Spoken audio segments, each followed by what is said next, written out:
On va commencer, d'ailleurs.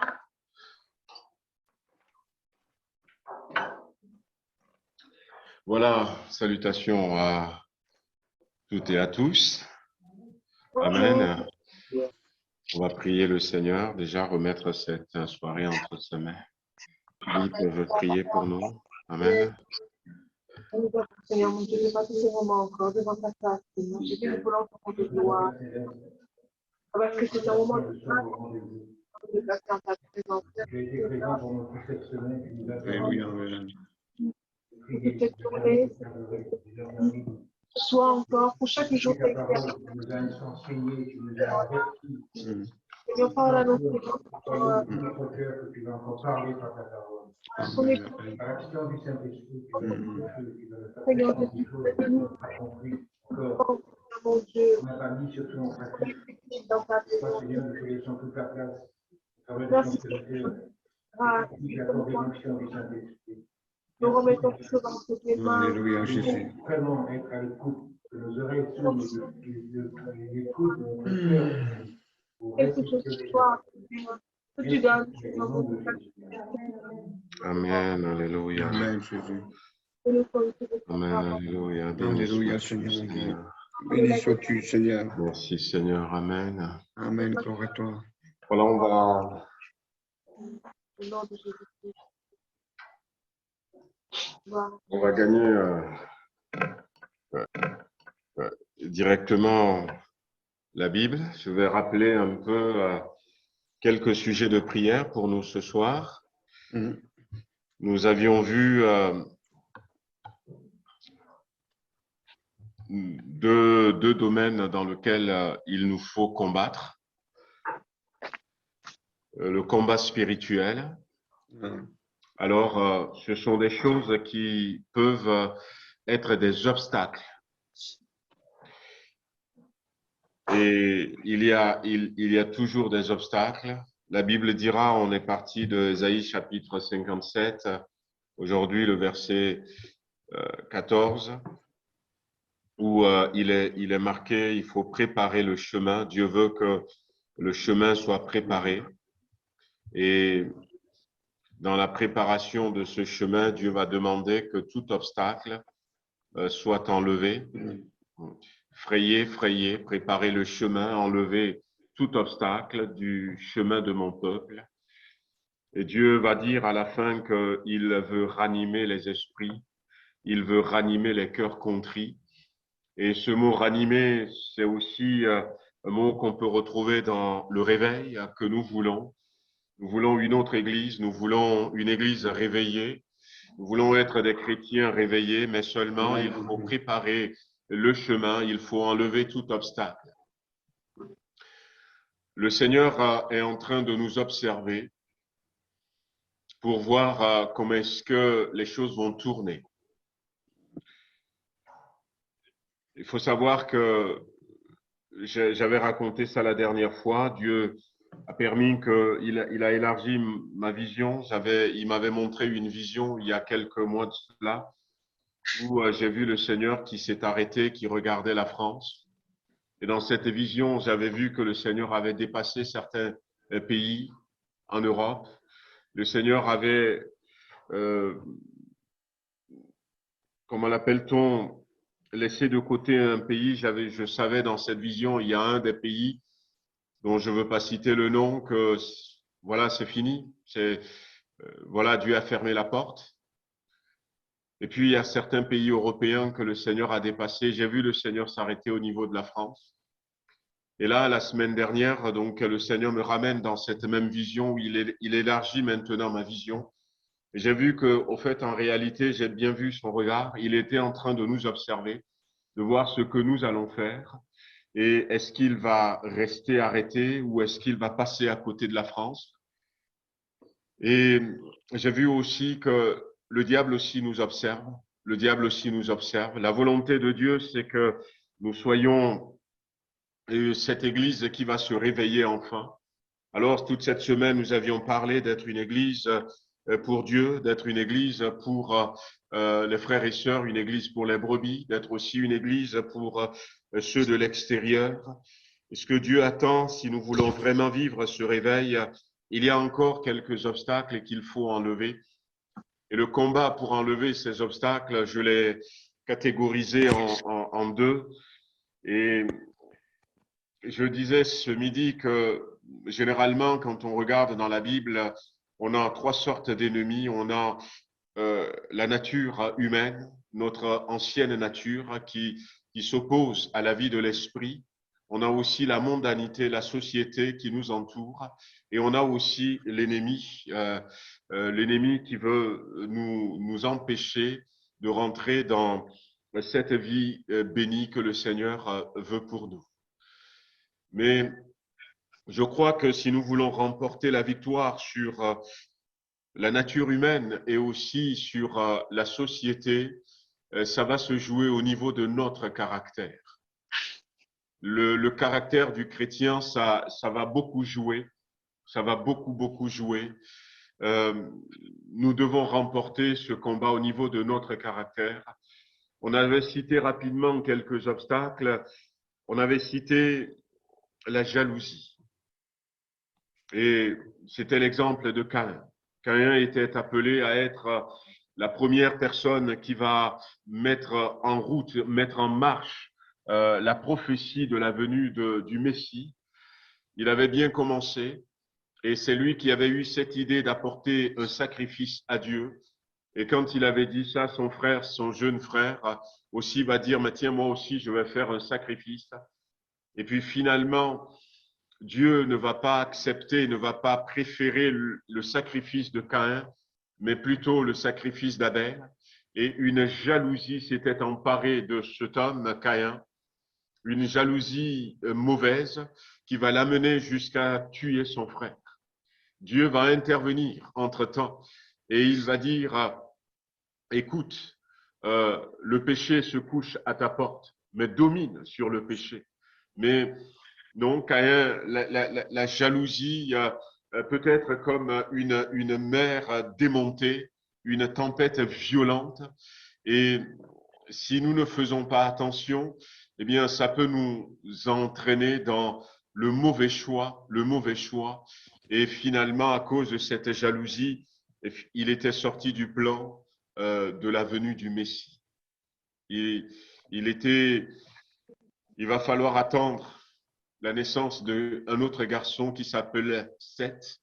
Et finalement, c'est au travers de la lignée de Seth que Dieu va accomplir son plan. Ça a retardé, mais ça a empêché Caïn de rentrer dans ce que Dieu a prévu pour lui. Finalement, il est parti se cacher peut-être quelque part, on ne sait pas, et on ne va plus entendre parler de lui. Et puis, j'avais parlé aussi d'un des obstacles qui peut nous empêcher, dont il faut faire attention maintenant ces derniers temps. Aussi, c'est au travers de l'histoire d'Ésaü, qui a vendu son droit d'aînesse, j'avais dit c'est le ventre. C'est le ventre. Et quelle que soit sa taille, quelle que soit sa forme, nous sommes arrivés à des moments où nous avons besoin de plus jeûner. Et on fait beaucoup de choses à cause de notre ventre. La bouche. Ouais. On travaille, on fait des efforts. Eh bien, c'est pour le ventre. Et hier, comment il s'appelle, l'Ecclésiaste nous disait que l'Ecclésiaste va nous dire que eh bien, l'oreille entend, l'oreille n'est pas fatiguée d'entendre, l'oreille va continuer d'entendre. L'Ecclésiaste dira aussi que les yeux voient et n'est pas rassasié de voir. Et de la même manière, on mange tous les jours. Et il y a des études qui peuvent dire la quantité de nourriture qu'un homme français moyen mange par an. Mais ce n'est pas suffisant. À cause de son ventre, Ésaü a méprisé le droit d'aînesse. Ça ne lui disait rien. Les bénédictions spirituelles, il préfère. La Bible dit qu'il y a des moments qui vont arriver où on aura faim. Non pas simplement sur le plan spirituel, mais il y aura des famines. Ça arrive, ça arrive. Mais vous allez voir dans un autre exemple que je vais citer aussi que nous avons besoin de dompter notre appétit, parce que tant que le ventre nous prend le devant, le spirituel recule. C'est dans des moments de jeûne et prière, quand on met de côté, eh bien, ces temps que nous passons à table, que nous arrivons à élever notre esprit au-dessus de notre chair et nous arrivons à vivre de belles expériences. Je ne dis pas, eh bien, de jeûner forcé, mais nous devons traiter ces choses au niveau de notre caractère. Et puis, j'avais cité aussi un exemple, c'était l'exemple de Ruben. Et son père avait eu un beau message pour Ruben lorsque il était sur le point de partir. Et finalement, la Bible dira que Jacob va appeler ses fils et Jacob va commencer par Ruben l'aîné et il va lui dire ceci: tu es mon premier-né, tu es ma force, tu es les prémices de ma vigueur, supérieur en dignité, supérieur en puissance, impétueux comme les eaux. Et puis le coup prétombe, tu n'auras pas la prééminence, car tu es monté sur la couche de ton père. Il était tombé dans l'adultère. Il faut faire attention à ces obstacles que peuvent constituer le péché, et en particulier le péché d'adultère. Lorsque, eh bien, nous parlions avec des personnes, et c'est vrai que on le dit pas souvent à l'église, mais l'adultère, l'apôtre Paul le dira aussi dans Corinthiens, c'est un péché que nous qualifions de péché porte ouverte. L'adultère, c'est un péché qui ouvre la porte au monde spirituel. L'adultère, c'est un péché qui, eh bien, détruit la personnalité de la personne qui vit dans l'adultère. L'adultère, la fornication. La fornication, c'est quand on n'est pas marié encore. Mais ce sont des péchés qui ont un impact très négatif sur nous et qui nous empêchent. Il n'y a pas que ça comme péché, mais il faut vraiment faire attention à ça.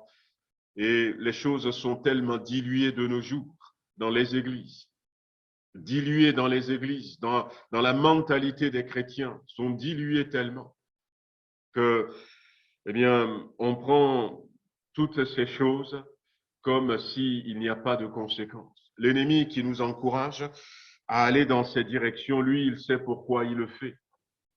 Et si nous n'enlevons pas ces obstacles, eh bien, nous ne serons pas ce chrétien complètement victorieux que nous devons être. Peut-être que nous remporterons quelques victoires, peut-être que l'ennemi prendrait l'avantage sur nous. Et aujourd'hui, quand on voit dans quel état se trouve l'Église, on a envie d'enlever ces obstacles pour que nous puissions reprendre vraiment le dessus. Et puis, nous avions parlé aussi d'un autre obstacle au travers de l'expérience de Saül. Et nous avions parlé de l'orgueil, nous avions parlé de la désobéissance. Et Saül cumulait les deux. Il cumulait les deux. La Bible dit que la désobéissance est aussi coupable que la divination. Et la divination, c'est comme si nous avons renié Dieu, si nous avons renié Jésus-Christ. Et la désobéissance est aussi coupable que ça. Et la Bible dit que Dieu préfère l'obéissance au sacrifice. Les sacrifices qui sont faits dans la désobéissance, ça n'intéresse pas Dieu.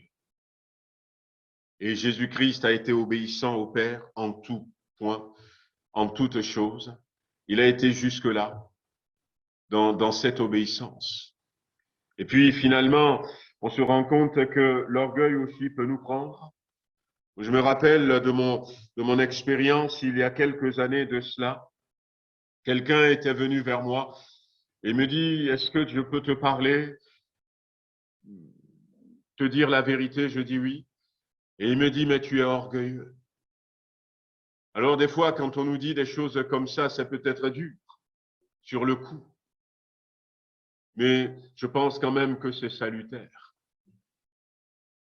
Ouais, j'avais pris un coup quand la personne avait dit ça, parce que je ne pensais pas à ce moment-là que j'étais orgueilleux. Mais après, je me suis dit, Seigneur, aide-moi. J'ai passé du temps dans la prière. J'ai passé du temps dans la prière. Donne-moi d'être humble devant toi. Donne-moi cette humilité. Et quels que soient les talents, quelles que soient les capacités que tu me donneras, Seigneur, préserve-moi de l'orgueil. Je n'ai pas cherché à savoir, je n'ai pas discuté avec la personne qui m'avait dit ça. Mais j'ai été à genoux et j'ai combattu, eh bien, cet orgueil. Change mon caractère. Enlève l'orgueil. Voyez-vous donc l'orgueil, la désobéissance, l'adultère, et puis la jalousie, la nature charnelle qui se manifeste. Nous avions dit que tout ça, ça doit être combattu au travers de notre caractère, de notre comportement. Le caractère est important. Le caractère est important. Comment est-ce que nous éduquons? C'est au travers de notre caractère qu'on sait si nous sommes chrétiens. Qu'on sait si nous sommes chrétiens. Ça dépend de comment est-ce que nous parlons, comment est-ce que nous agissons, nous réagissons, quels sont les actes que nous posons. Est-ce que nous remettons en question? Et tout ça, ça fait partie de l'homme nouveau que Dieu veut que nous soyons. Et si nous arrivons à régler notre caractère, à mettre ça devant nous, à prendre en considération les quelques conseils que la Bible nous donne. La Bible dira, par exemple, ayez en vous les sentiments de Jésus-Christ. Et hier, on disait que bien, les disciples n'ont pas pris en compte les souffrances de leur maître, se sont endormis. Et combien nous sommes dans cette situation pour certains d'entre nous où nous entendons les choses de la Bible, mais notre esprit, notre entendement spirituel est tellement émoussé que ça ne nous dit plus rien. On entend dire, mais ayez en vous les sentiments de Christ. On ne cherche même pas à savoir quels sont les sentiments qui animaient Christ et on se pose même pas la question comment est-ce que je vais faire pour avoir ces mêmes sentiments. On continue simplement notre marche chrétienne. Ça ne nous dit plus rien. Voyez où nous en sommes. Et c'est pour ça que, eh bien, il faut, eh bien, veiller sur notre caractère. Il faut prier pour que, eh bien, ces obstacles que peuvent vaincre notre caractère soient vaincus. Mais c'est pour ça aussi qu'il faut, eh bien, prier pour cette deuxième catégorie d'obstacles que nous pourrons avoir devant nous. Et j'ai parlé aujourd'hui du monde spirituel, du monde des ténèbres. Oui, nous avons aussi un combat spirituel à livrer. Et là aussi, notre conscience spirituelle n'est pas éveillée quant à cela. Ce midi, j'avais cité un premier verset où l'apôtre Paul dira par exemple aux Corinthiens, les armes avec lesquelles nous combattons ne sont pas charnelles. Ce n'est pas une épée, ce n'est pas un fusil, ce n'est pas une matraque, ce n'est pas un gourdin, ce ne sont pas les armes avec lesquelles nous combattons. Et l'apôtre Paul dira, mais elles sont puissantes par la vertu du Saint-Esprit pour renverser les forteresses. Et l'apôtre Paul parle des armes spirituelles. Pourquoi est-ce que Dieu nous donnerait des armes spirituelles si nous n'avons pas à livrer un combat spirituel? Mais nos combats sont souvent dans la chair. Et nos combats ne sont pas très, très souvent spirituels. Et le diable a un avantage sur nous parce que nous l'ignorons complètement. Nous ne l'attaquons pas. Imaginez, eh bien, que vous êtes dans votre maison et vous êtes envahi par des étrangers. Et les étrangers, ils ouvrent le robinet, ils laissent couler l'eau, ils cassent un tuyau, Vous appelez le pompier pour réparer le tuyau. Et puis après, eh bien, il dégrade quelque chose, vous appelez le réparateur. Ils ont laissé peut-être, comment l'appelle-t-on, le fer à repasser sur la table et ça a brûlé la table. Vous appelez un menuisier, un ébéniste pour réparer la table et vous faites que ça. Et même si vous vous en sortez, vous faites que ça. Et c'est ça la vie chrétienne. Et je pense qu'il est maintenant temps que nous puissions dire à cet étranger qui est là dans notre maison, écoute, tu restes tranquille ou tu vas dehors. C'est aussi une manière de régler le problème et la bonne manière de régler le problème. Lorsque nous regardons dans la Bible nous dit dans Marc chapitre 16, à partir du verset 15, Jésus va s'adresser à ses disciples. Et puis il nous dira, voici les miracles qui accompagneront ceux qui auront cru en mon nom. Et le premier miracle, ils chasseront les démons. Ils chasseront les démons. Est-ce que nous sommes conscients de ça? Que Jésus veut que nous chassions les démons parce que Jésus a commencé la nouvelle alliance. Et le privilège que nous avons, c'est cette autorité, cette capacité qu'il nous donne. Et il sait que nous sommes à la fin des temps. Et à la fin des temps, et en ce moment même, nous le disons, nous voyons l'ennemi qui se précipite de plus en plus vers la terre. Nous voyons les ténèbres qui se font de plus en plus pressantes. Mais regardez notre monde en ce moment. Regardez les lois qui passent. Regardez bien, ce qui se passe dans nos rues. Le diable est en train de venir de plus en plus. Mais il va venir et jusqu'à ce que, bien, finalement, il viendra nous chasser de nos maisons si nous ne faisons rien. Jésus nous dit, vous chasserez les démons. Et nous avons besoin de livrer ce combat maintenant, frères et sœurs. Il y a des réalités spirituelles. Il y a, par exemple, dans la Bible, si nous prenons le paralytique qui était au bord de la piscine de Siloé dans Jean chapitre 5, Jésus va aller vers ce paralytique et va lui dire, veux-tu être guéri, lève-toi et marche. Et puis cet homme s'est levé et marche. Et il a marché, il a pris son lit et puis il est parti. La seule chose qu'il avait dit, c'est que je n'ai personne pour me jeter dans l'eau quand l'eau est agitée. Et Jésus n'a rien dit. Il y avait plus tard ce paralytique qui était aussi devant la porte du temple, la belle porte du temple. Et Pierre et Jean vont lui dire, regarde-nous attentivement. Et on sait que Jésus va guérir beaucoup de personnes. Mais il y a aussi cette autre réalité où, par exemple, il y avait cette femme cananéenne et sa fille était malade. Et elle-même, elle savait que derrière cette maladie, il y avait un démon. Jésus va simplement dire, va, ta foi a guéri ta femme. Mais cette femme était consciente qu'il y a un démon derrière le problème de sa fille. Il y avait cette mamie qui était dans le temple, dans Luc chapitre 13, qui était complètement pliée en deux. Et Jésus va dire aux pharisiens qui étaient là, qui parmi vous, le jour du sabbat, ne détache pas sa brebis pour aller boire. Et cette fille d'Abraham que le diable tient liée. Derrière cette situation, il y avait le diable, c'est ce que Jésus a dit.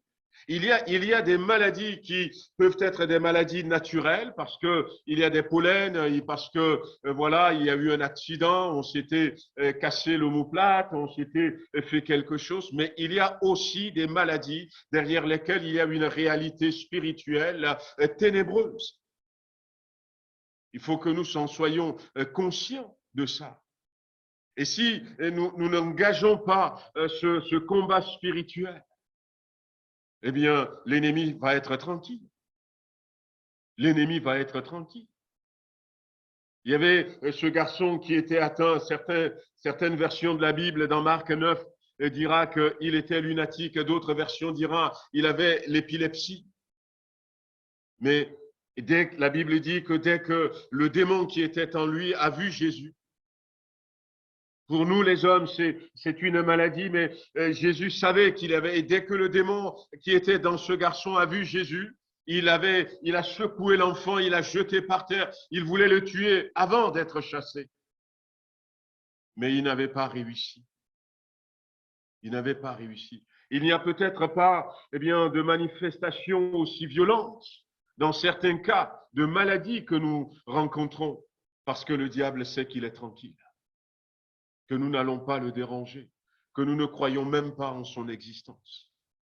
Nous croyons dans le ciel, nous croyons en l'enfer, mais il faut croire aussi que même en France, il y a le diable et qu'il se cache derrière certaines situations. La Bible dit, Jésus a envoyé ses disciples et il va leur donner la puissance de chasser les esprits impurs. Et quand les disciples étaient revenus, ils étaient contents de ce que le diable leur est soumis. Et Jésus va dire, je voyais Satan tomber du ciel comme un éclair, dans Luc chapitre 10. Voici, je vous donne le pouvoir de marcher sur les serpents. De quels serpents s'agit-il? Les serpents, les vipères, les couleuvres qui sont dans les bois? Non, pas du tout, frères et sœurs. Et s'il ne s'agit pas de ces serpents, pourquoi est-ce que Jésus nous donnerait le pouvoir de marcher sur les serpents, sur les scorpions et sur toute la puissance de l'ennemi? Et rien ne pourra vous nuire. Pourquoi est-ce qu'il nous donnera ce pouvoir si nous n'en avons pas besoin? Mais pourquoi est-ce que, nous ne réalisons pas derrière, des fois, des situations d'incrédulité peut se cacher un esprit malfaisant. Et nous avons besoin de livrer également cette bataille avec la confiance que nous partons vainqueurs. Nous partons même plus que vainqueurs. Nous partons avec Jésus-Christ à côté de nous. Mais nous devons prendre conscience de ces choses. Je vais donner quelques témoignages du Togo, des choses que nous avions vécues, des choses inimaginables pour la délivrance de la nation togolaise. Nous avions été inspirés par le Saint-Esprit. Nous prions pour le Togo. Et puis, les choses vont avancer à un moment donné. Alors qu'on était en train de prier, quelqu'un parmi nous a vu la carte du Togo avec 6 villes du nord au sud. Et une voix qui dit que ces villes sont des villes forteresses. Si on ne détruit pas les forteresses que l'ennemi a placées dans ces villes, le Togo ne pourra pas connaître un réveil. Et là, ça nous a mis la puce à l'oreille. Nous avions prié, nous avions discuté avec d'autres responsables.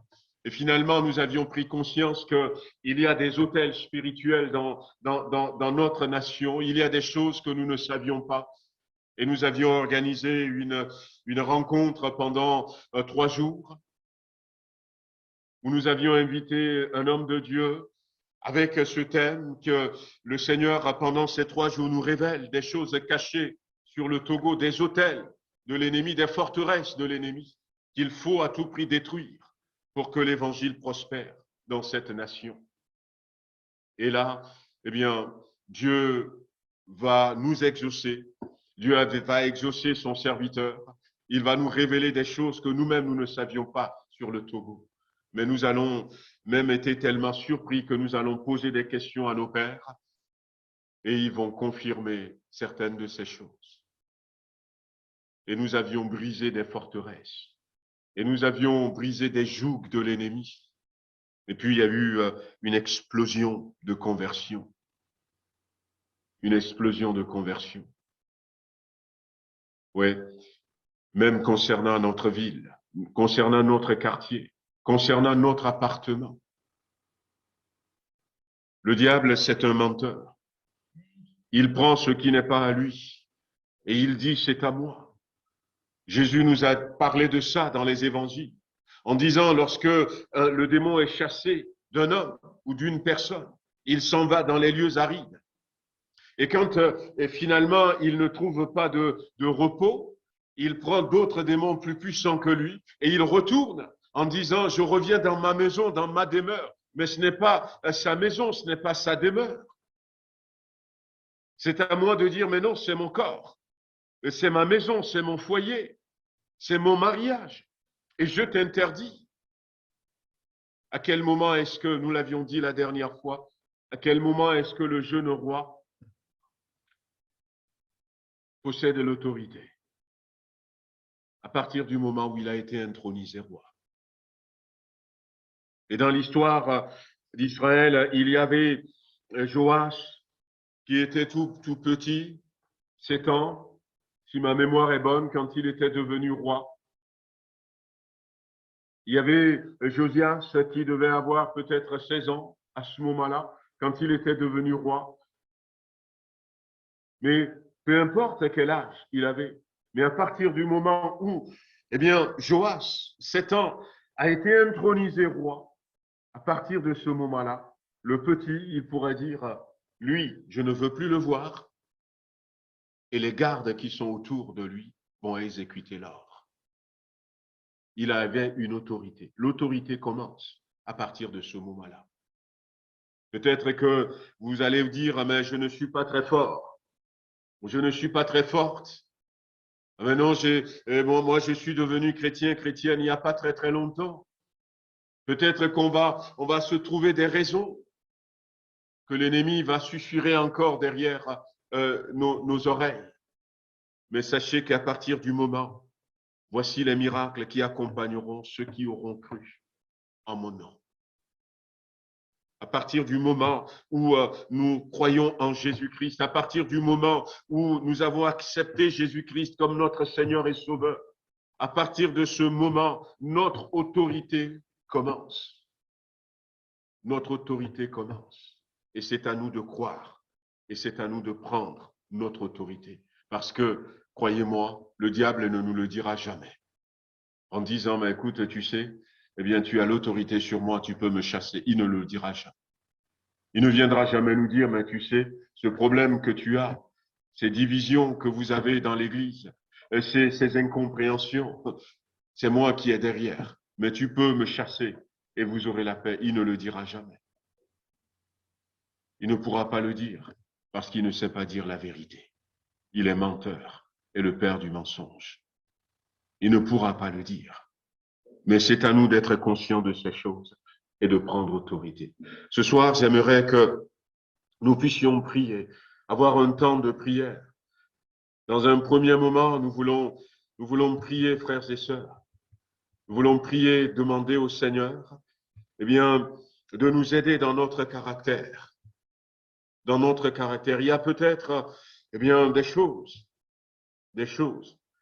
Quand j'étais à l'école de formation, j'avais fait c'était des écoles de ministère que j'avais fait.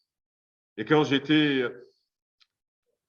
dans cette école, on nous disait souvent, il faut faire attention à 3 choses, dont l'orgueil. Et puis, je ne pensais pas.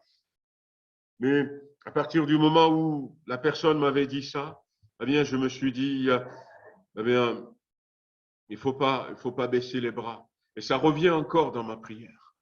Ça revient encore dans ma prière, Seigneur, préserve-moi, préserve-moi, préserve-moi, préserve-moi. Parce que je veux être préservé, non seulement, mais de tous ces péchés dont j'ai parlé ce soir. Peut-être que dans mon caractère, j'ai besoin de prendre une victoire. On veut d'abord prier pour ça. Amen. On prend quelques instants et puis on va demander au Seigneur de nous aider à remporter des victoires, de nous donner ce caractère. Alléluia. Que quelques voix s'élèvent dans le nom de Jésus-Christ. Éternel, c'est dans le nom de Jésus-Christ que nous nous approchons de toi, que je m'approche de toi. Seigneur mon Dieu, je viens devant toi, Seigneur, afin d'être sondé par toi, Seigneur. Toi qui connais mon cœur, toi qui connais mes pensées, toi qui sondes mon cœur et mes reins, toi qui sais discerner le faux du vrai en moi, Seigneur, soit devant lequel je ne peux pas me cacher.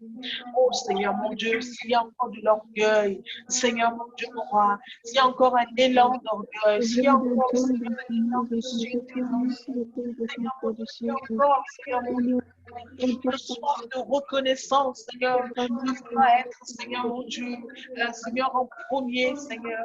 Je te prie, Père, de me libérer, je te prie, Seigneur, de me faire grâce, je te prie, Seigneur mon Dieu, mon roi, de venir sécher cette racine, Seigneur mon Dieu.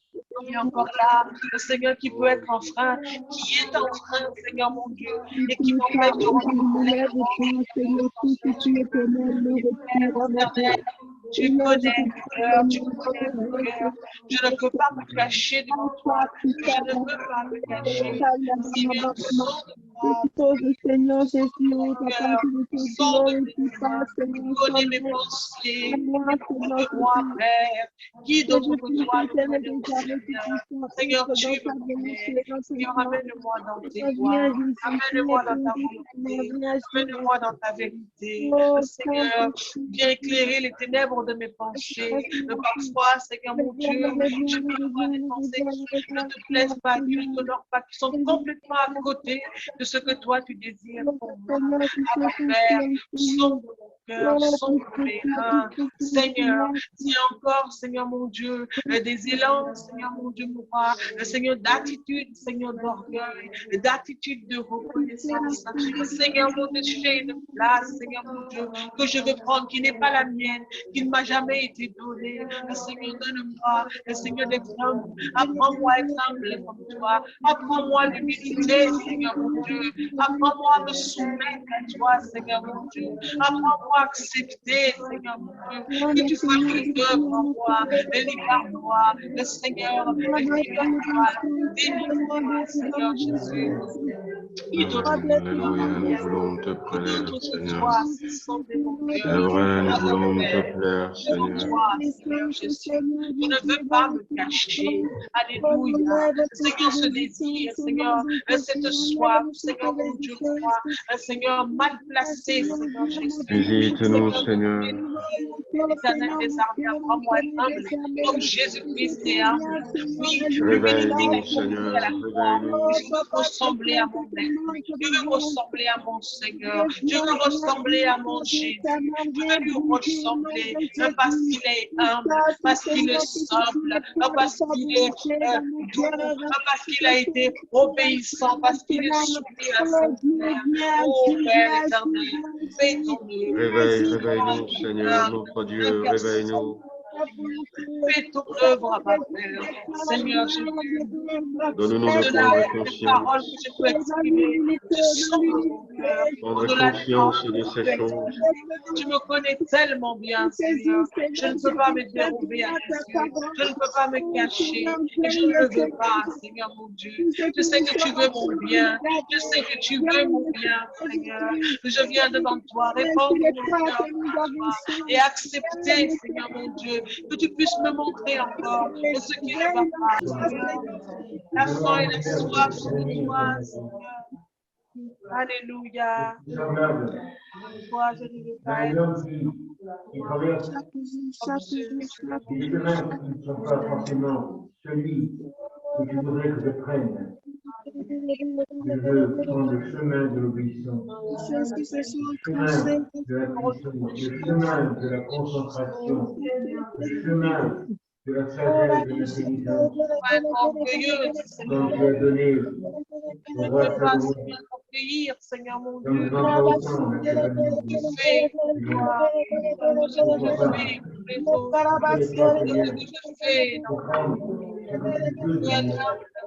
apprends-moi l'humilité. Apprends-moi à me soumettre à toi.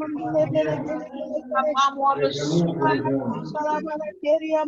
Apprends-moi à faire au-dessus de moi-même. Apprends-moi, Seigneur, apprends-moi. Oh Dieu éternel, oui, je manque de sagesse. Seigneur, je manque de discernement. Saint-Esprit, amen. Saint-Esprit, je tends mes mains vers toi. Je tends mes mains vers toi. Pour les mains. Amen. Amen. Bien-aimés, on va continuer à prier. Dans 2 Corinthiens, chapitre 10, l'apôtre Paul s'adresse aux Corinthiens et il va leur dire ceci. Concernant je vais aller un verset plus loin. Car les armes avec lesquelles nous combattons ne sont pas charnelles, mais elles sont puissantes par la vertu de Dieu pour renverser les forteresses.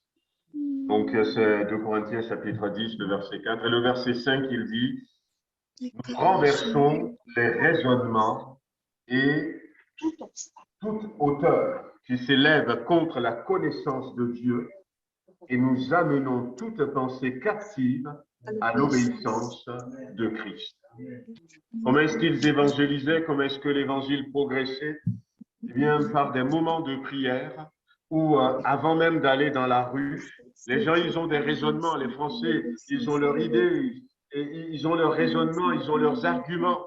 Mais avant même d'aller dans la rue, nous renversons, c'est ce qu'il dit, les raisonnements, nous renversons toute hauteur. Et en parlant de hauteur, il parle eh bien, de tout esprit qui tient dans l'aveuglement, qui s'élève contre la connaissance de Dieu. Et nous les amenons, et nous amenons toute pensée captive. Et nous voulons prier, on va prier pour détruire eh bien, toute hauteur et tout raisonnement qui empêche ceux qui sont autour de nous. Des fois, ça ne vous étonne pas de voir tout l'effort qu'on fait pour que quelqu'un vienne au Seigneur. On se dit, mais comment est-ce que je vais lui parler encore? Des fois, ça marche, merci Seigneur. Des fois, la personne promet de venir, elle ne vient jamais. Eh bien, la Bible dira aussi, et c'est l'apôtre Paul qui va le dire, si notre évangile est encore voilé, il est voilé pour ceux qui sont aveuglés par le Dieu de ce siècle.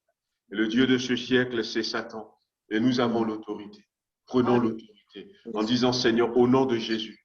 Peut-être que vous avez des noms, vous avez des personnes. Aujourd'hui, prenez autorité. Seigneur, ces raisonnements, je les renverse. Je les renverse. Cet aveuglement spirituel dans lequel il est, je détruis cet aveuglement spirituel. Tu n'aimes pas les ténèbres, Seigneur. Tu ne veux pas les ténèbres, Seigneur. Nous refusons. Nous ne voulons pas être des instruments des mains de Satan, Seigneur. Seigneur, nous voulons être ses disciples, Seigneur. Complètement, totalement attachés à toi, Seigneur. Soumis à toi, Seigneur. Exalte ton nom. Alléluia, béni sois-tu, Seigneur. Alléluia. Amen. Alléluia. Nous avons besoin, frères et sœurs, de ça. Quand nous relirons les évangiles, c'est qu'il y avait à un moment donné, il y avait un homme qui était muet, qu'on a amené à Jésus-Christ, mais il avait aussi un démon et Jésus n'a même pas besoin de le guérir, il a chassé le démon. Et la Bible dira, le démon chassait le muet par là. Et je ne vous demande pas de voir des esprits un peu partout, mais de reprendre cette position et savoir que derrière certaines réalités peuvent se cacher l'ennemi qui ne veut pas nous voir avancer. Mais je vous encourage, je nous encourage à continuer. Voyez-vous, si vous le souhaitez, on peut se prendre une semaine, non pas pour jeûner encore, mais tous les soirs avant de se coucher, on se prend, on a notre temps, ça dépend de quel temps vous avez, mais on peut se prendre 10 minutes tous les soirs. On sait qu'on est ensemble.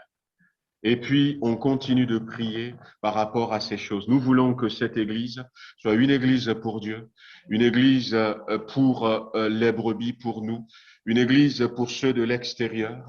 Et nous voulons vaincre tout ce que nous n'avons pas encore vaincu avec notre caractère. Et nous voulons aussi reprendre cette autorité spirituelle que Dieu nous a donnée. Nous pouvons encore prendre autorité. C'est bien de prier comme ça. Ma famille t'appartient. Ma famille est à Jésus-Christ. Seigneur, je remets ma famille entre tes mains et réclamer ces choses. Et puis, pendant une semaine, vendredi prochain, on se retrouve ici. Eh bien, après votre temps de prière, prenez simplement 10 minutes et puis restons eh bien, concentrés. C'est comme si nous jetons un filet sur la ville, parce qu'il va y avoir plusieurs points de lumière sur Villefranche et Tarare, et puis finalement, c'est comme si on jette un filet sur la ville, et en tout cas, moi, je suis déterminé à ce que cette année, l'Église change. L'Église change. Amen. Et puis, dans vos prières, pensez aussi à moi. Il est marqué, je frapperai le berger et les brebis seront dispersées. Voilà, donc pensez aussi à moi. Nous sommes dans un combat spirituel. Et, amen, alléluia. Voilà, que le Seigneur nous bénisse et nous accorde un bon week-end. Amen. Continuons comme ça. Hein? Alléluia. Amen. Soyez bénis.